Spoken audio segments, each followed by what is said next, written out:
Educational creativity চ্যানেলে সকলকে স্বাগত। একটি ভালো খবর আপনাদেরকে দেব, যেটি 2014 টেট সার্টিফিকেট পাওয়ার জন্য খুবই গুরুত্বপূর্ণ।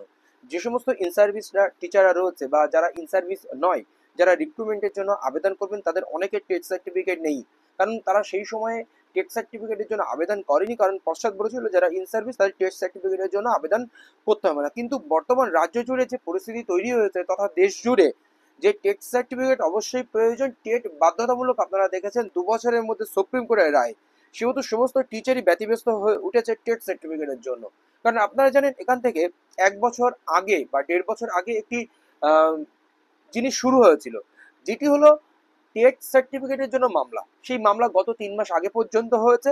একাধিক মামলা কিন্তু কলকাতা হাইকোর্টে দায়ের হয়েছে, কিন্তু পর্ষদ 2টি দফায় নোটিশ দিয়ে টেট সার্টিফিকেট দেওয়ার জন্য ভেরিফিকেশন বলেছিল। তারপরে এই পর্ষদ 1 বছর 1.5 বছর যত মামলা হয়েছে, প্রায় শতাধিক মামলার এখনো কমপ্লাই করেনি।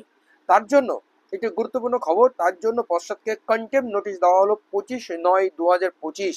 কন্টেম্প নোটিশ দেওয়া হলো। যদি পর্ষদ এই কন্টেম্প নোটিশের রিপ্লাই সঠিকভাবে না দিয়ে থাকে বা অ্যাপ্লাই না করে, তাহলে কন্টেম্প প্রসেসিং এ যাওয়া হবে। সেখানে সরাসরি গৌতম পালকে হাজির হতে পারে, সেরকম ভাবে মামলাটি কিন্তু সাজানো হবে যদি কন্টেম্প প্রসিডিং আমরা যাব। দেখতে পাচ্ছেন সোমা মাল, জুনিয়র অ্যাডভোকেট, এবং care of Ali Hasan Alamgir, advocate, high court of Kolkata bar association, room number 16। Doctor Gautam Pal and president West Bengal board of primary education, Shri Ranjan Kumar Jha, secretary West Bengal board of primary education. এনাদের দুইজনকে করা হয়েছে। WPA নাম্বার এত এত, MD Shahjahan order the state of West Bengal, please take this notice for deliberate and wilful contempt of honourable courts order date 6/5/2025, passed in the above mentioned repetition by the Lordship Honorable Justice Saugata Bhattacharya. Justice Saugata Bhattacharya এজলাস থেকে 6/5/2025 এই অর্ডারগুলো এসেছিল। It is pertinent to mention that the Salman order was communicated to you by a communication date 30/5/2025 along with the copies of testimonials of the petitioner. পিটিশনারদের উপকার মানে প্রয়োজনীয় copy সহ অর্ডারকে communication করার জন্য 30/5/2025 বিস্তারিত তথ্য কিন্তু পিটিশনারের তথ্য কিন্তু পর্ষদে জমা করা হয়েছিল।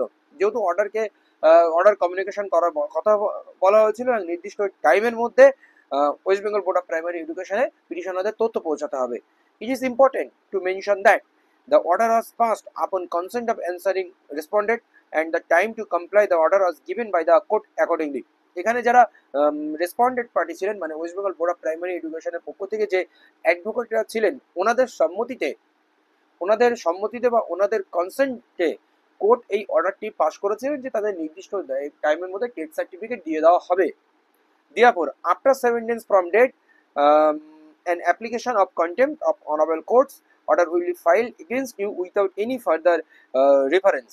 যদি 7 দিনের মধ্যে, এই নোটিশে 7 দিনে রিসিভ করার পরে 7 দিনের মধ্যে যদি এই অর্ডারকে কমপ্লাই না করা হয় বা উত্তর না দেওয়া হয় বা যে প্রয়োজনীয় জিনিসপত্র টেস্ট সার্টিফিকেট না দেওয়া হয়, তাহলে কিন্তু এই বোর্ডের বিরুদ্ধে বলতে ডক্টর গৌতম পাল আর শ্রী রঞ্জন কুমার ঝা, এই দুজনের বিরুদ্ধে কিন্তু কন্টেম্প পিটিশন করা হবে এবং সেখানে সরাসরি হাজির হতে পারে। তো এইরকমই 4টে অর্ডারকে চ্যালেঞ্জ করে করা হচ্ছে।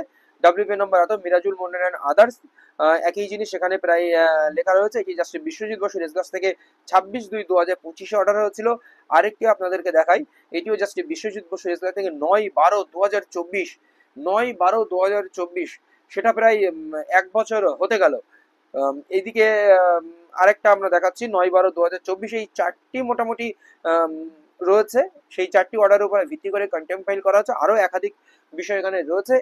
এবার এখানে সুবিধা হলো, এই একটি অর্ডারকে যদি কমপ্লাই করে, তাহলে যত টেট সার্টিফিকেট পেন্ডিং আছে সবাই কিন্তু সেই সার্টিফিকেট গুলো পেয়ে যাবে। কারণ এই কন্টেম্প নোটিশ কিন্তু পর্ষদের কাছে পৌঁছাবে, পর্ষদ এটা নিয়ে স্টেপ হবে। কারণ পর্ষদ জানে আমরা যদি অ্যাপ্লাই না করি, আমরা যদি এটাকে অ্যাপ্লিকেবল না করি, এটা কন্টেম্প প্রসিডিং হতে পারে এবং সেখানে গৌতম পালকে সরাসরি হাজিরা হতে পারে। এরকম একটা সমস্যা কিন্তু তৈরি হতে পারে।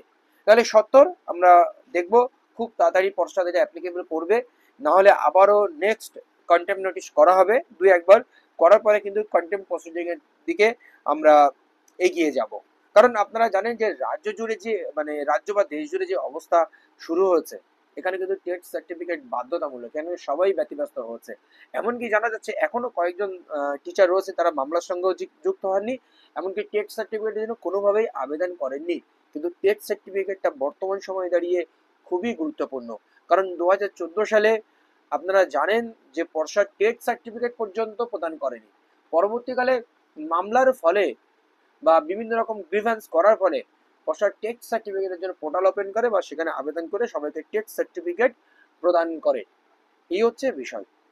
এবং ইন সার্ভিসের ক্ষেত্রে বলেছিল যে আপনাদের আবেদন করতে হবে না। দেখা যাক কি হয়, পরবর্তী আপডেট অবশ্যই আপনাদেরকে দেওয়া হবে। ধন্যবাদ।